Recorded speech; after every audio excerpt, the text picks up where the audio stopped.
Seguimos acá en el puente del diván, seguimos entrevistando acá al compañero Frank García Hernández, ya pasó de ser camarada a ser compañero porque lo estamos argentinizando, y estamos viendo que en un punto no necesita nosotros para porteñizarse porque el off the record es bastante rico, pero bueno, después que se hace cargo y veremos cuánto logramos ahora explorarlo y explotarlo un poquito. Los que quieran ver los off the record, otro precio. ¿No?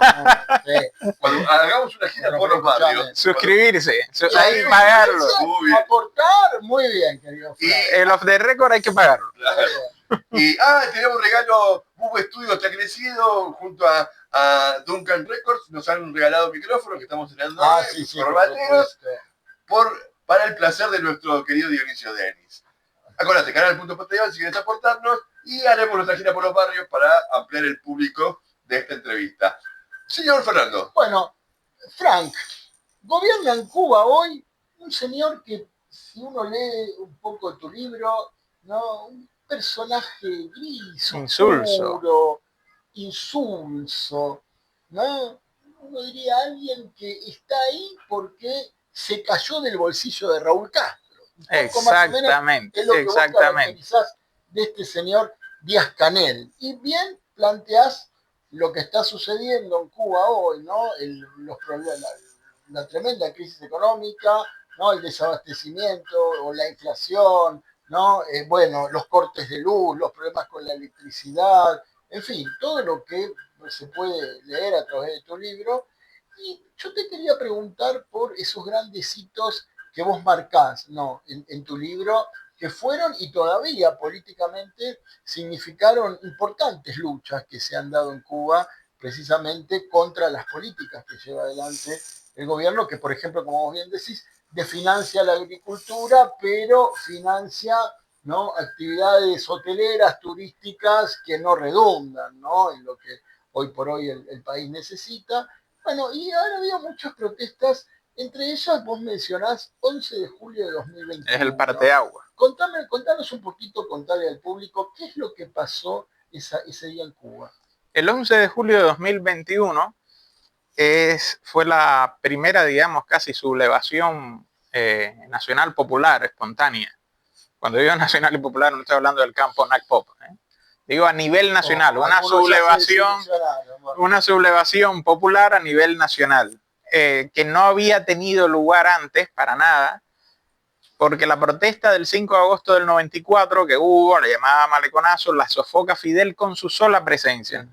No hubo la represión que sí hubo el 11 de julio del 2021, que como muchos saben, a mí me detiene y a mí me detuvo el mismo antimotines que he visto yo aquí.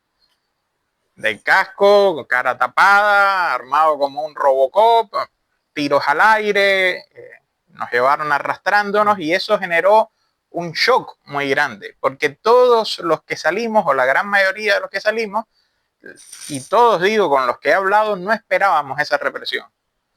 En realidad creo que lo único que esperábamos era salir. Yo mismo cuando veo que estalla la protesta, que me llaman, que comprobamos que había una protesta, salimos inicialmente a curiosear, a ver qué estaba pasando. Yo me sentía en el deber de estar, pero también quería ver, porque se me mezclaba el sociólogo con el comunista, con el periodista. Curiosa manera de curiosear, ¿no?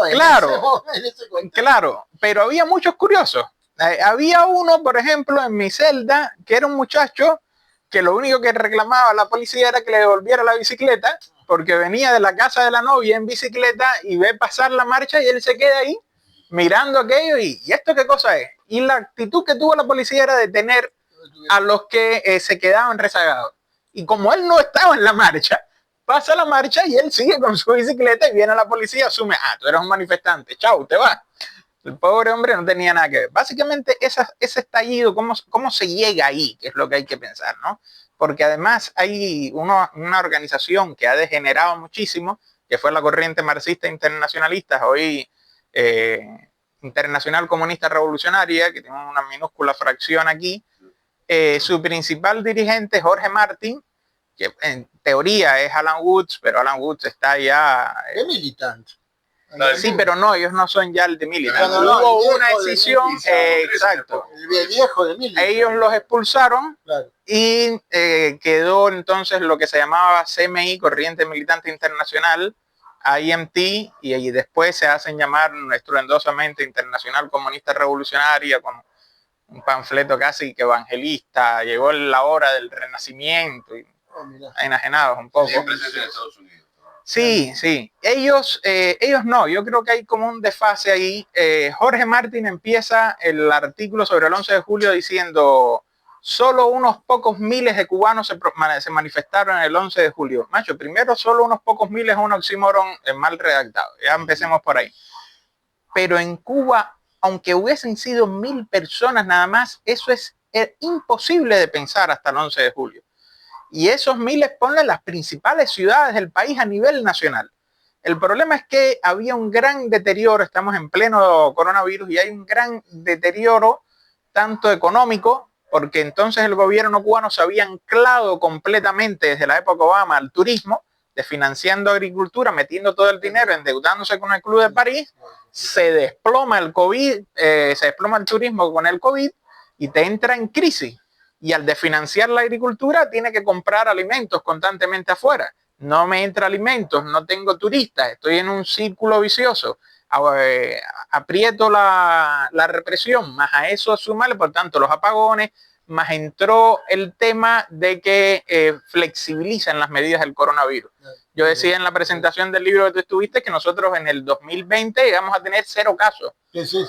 0 casos. Y en el imaginario colectivo era: somos una potencia médica, el Estado cubano me va a proteger. Aquí esto lo único que tenemos es que comernos la cuarentena, que todo el mundo respetaba y apoyaba celosamente, y no violar las normas que están establecidas.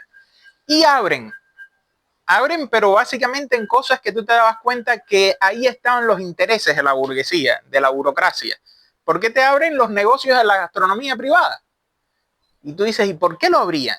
Porque algunos me decían, no, porque los trabajadores del sector de la economía privada, como no tienen sindicatos, estaban colgados de la brocha. Los despidieron y punto. No, pero si tú quieres, tú le pasas unos pesos y zafan. ¿Qué se tendría que haber hecho para vos si no se tenía que ir a una apertura que dio lugar a los casos, a los contagios? Yo creo que se debió haber mantenido la cuarentena, porque... prolongado la cuarentena. Claro que tenía que haberse prolongado la cuarentena. Punto. Porque en realidad lo que se abrió no era básico. Eran bares, cafés, restaurantes que no cumplían ninguna de las medidas. Una pregunta con respecto a la composición de los manifestantes. Sí, claro, era una composición obrera de los sectores más humildes de la población. De hecho, no hay protestas en el Vedado, que es los barrios más elitistas, no hubo protestas. Los que salieron a protestar fue la periferia. Pero los sectores de La Habana. Los empleados de estos cafés. Ahí principalmente eran los sectores precariados. Por eso yo dije en el tercer evento León Trotsky que un movimiento piquetero en Cuba sería muy interesante. Hubo quienes les rechinó aquello y dije, no estoy hablando de planes sociales ni nada, sino que cuando tú identificas quién es el sujeto social que sale, son la gente que tiene menos relación de dependencia con el Estado. Sí. Que tiene un trabajito de mierda de limpiar el piso en una escuela, que vive del precariado, entonces esa gente no le importa si te desemplean o no, porque el Estado te aprieta en el sector estatal. Nadie se la juega de hacer un sindicato autónomo. Aquí unos extremistas me decían, pero ¿por qué tú no planteas hacer sindicatos autónomos? Y porque es que no se puede.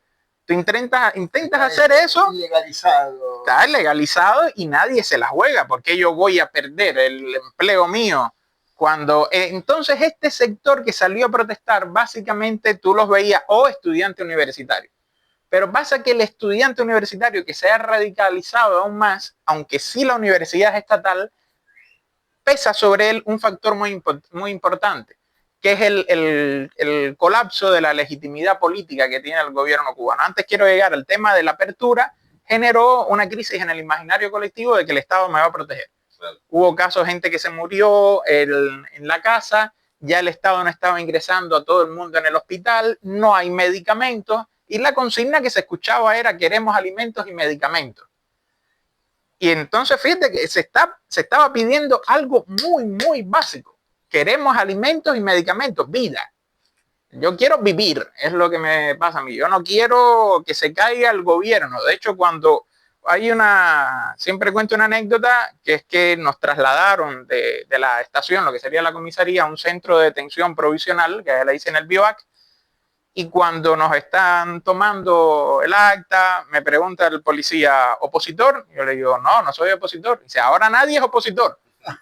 Y es que nadie era opositor. Cuando empezamos a hablar todos ahí, nos encontramos que nadie era opositor. Uno trabajaba en el sector privado de hornero de pizza, el otro era hasta de la UJC, de la Unión de Jóvenes Comunistas, y que trabajaba de voluntario en un hospital. Eran así, randoms, como dicen los chicos de las nuevas generaciones, que habían salido a protestar porque, de hecho, ninguna organización contrarrevolucionaria se ha arrogado. Yo hice esto. Porque no sucedió. Quien da la orden de salgan a la calle es precisamente el inepto del actual presidente cubano. Porque hay una protesta que estalla en San José en San Antonio de los Baños, que es el pueblo natal de Silvio, sí. Y él va con la lógica de que él puede... Exacto. Yo puedo ser Fidel, yo puedo contener a los manifestantes, y están los videos que le empiezan a lanzar botellas plásticas. Hay un grupo de... ante los grandes apagones que hay, ante toda esa crisis, está en unas protestas en San Antonio de los Baños. Pero impulsadas por... Salieron la gente a la calle. La crisis de la apertura por el COVID es lo que fomentó... Ya fue el detonante.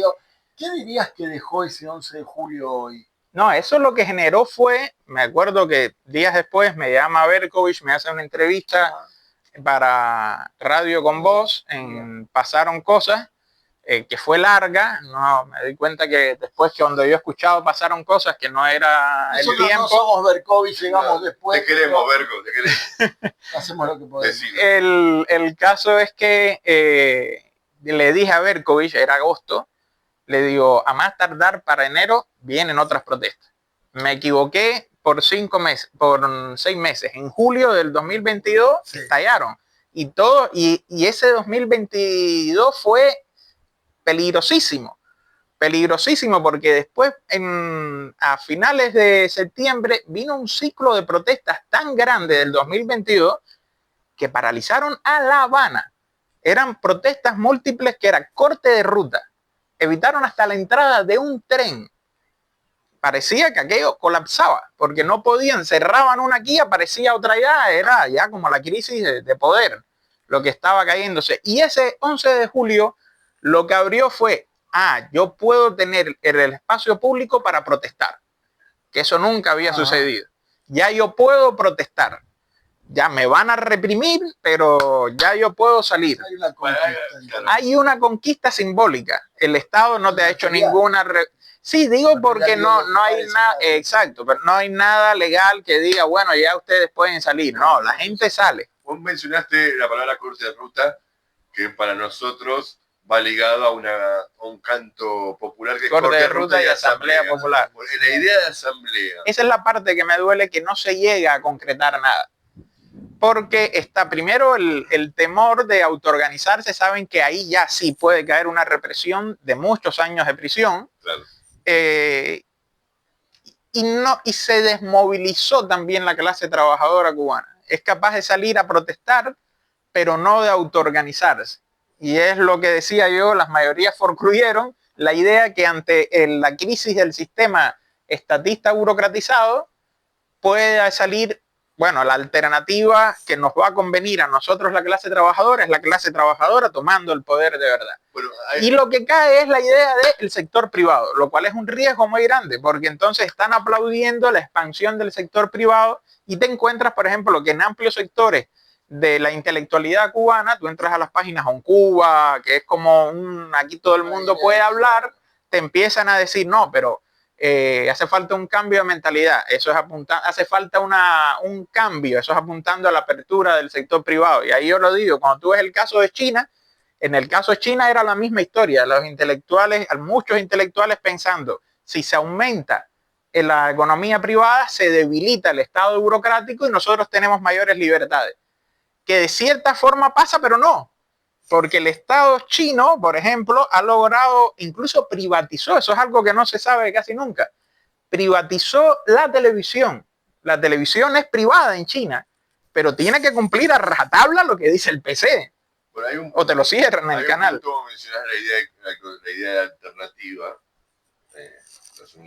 una alternativa política.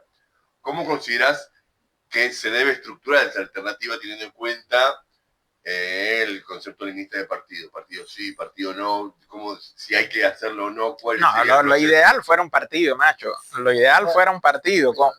Comunistas Cuba es una diminuta agrupación que siempre soñamos ser un partido. Cuando a mí me dicen, o sea, la gente... La aspiración es la construcción de un partido. ¿Y cómo se define? Claro, no, somos una agrupación. No, yo con todo el respeto que le tengo a los compañeros del desaparecido Porté, ellos finalmente no llegaron a ser ni siquiera 10 y tenían un buró político y demás. Y entonces no llegamos a 10 actualmente y no vamos a hacer un buró político y militantes y casi todo el buró político somos nosotros. En este contexto de protestas y los efectos que estas grandes protestas han dejado, bueno, vos escribís en tu libro, particularmente en un capítulo, todo un colectivo de espacios, de fuerzas políticas, ¿no?, que se da en llamar izquierda crítica, y lo que vos decís ahí, vos les reconocés, ¿no? Bueno, su presencia, ¿no?, los aspectos más progresivos.